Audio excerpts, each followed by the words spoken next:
मात्रा में वोट देने के लिए अपील करने के लिए आया हूं। मैं 4 बातें रखना चाहता हूं।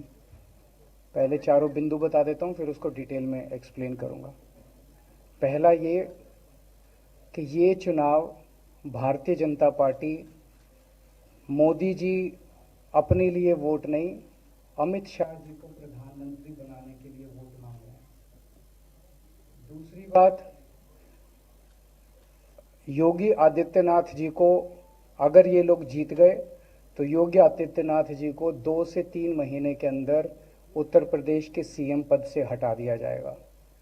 नंबर 3, इन लोगों की पूरी तैयारी है, अगर ये लोग जीत गए तो संविधान को बदल के SC ST और OBC का रिजर्वेशन खत्म कर दिया जाएगा। और नंबर 4, जो आंकड़े अब देश भर से आ रहे हैं वो ये दिखा रहे हैं कि 4 जून को इंडिया गठबंधन की सरकार बनने जा रही है और NDA को और BJP को बहुत कम सीटें मिलने जा रही हैं। अब मैं अपने सबसे पहले पॉइंट पे आता हूं। जब 2014 में प्रधानमंत्री बने थे नरेंद्र मोदी जी, तो उन्होंने खुद एक रूल बनाया था कि भारतीय जनता पार्टी के अंदर और उनकी सरकारों में 75 वर्ष से ऊपर कोई भी व्यक्ति होगा तो उसको संगठन में और सरकार में किसी भी पद पे नहीं रखा जाएगा, उसको रिटायर कर दिया जाएगा। और उसका सबसे पहले उस रूल के तहत आडवाणी जी को और मुरली मनोहर जोशी जी को रिटायर किया गया था। और उसके बाद तमाम यशवंत सिन्हा जी, सुमित्रा महाजन जी, कई लोगों को यहाँ टिकट नहीं मिली। कई लोग जो पद पे बैठे हुए थे उनको पद से इस्तीफा दिलवा के उनको हटाया गया। ऐसे कई सारे लोग हैं।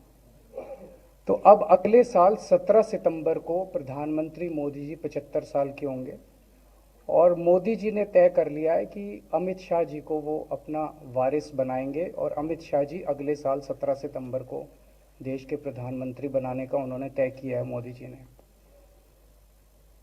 इसके ऊपर मोदी जी पिछले 1-2 साल से लगे भी हुए हैं, क्योंकि भारतीय जनता पार्टी के अंदर अमित शाह जी के सामने जो जो बाधाएं पैदा कर सकता था नेता, एक एक करके उन सब नेताओं को साइड कर दिया गया, उनका पत्ता साफ कर दिया गया।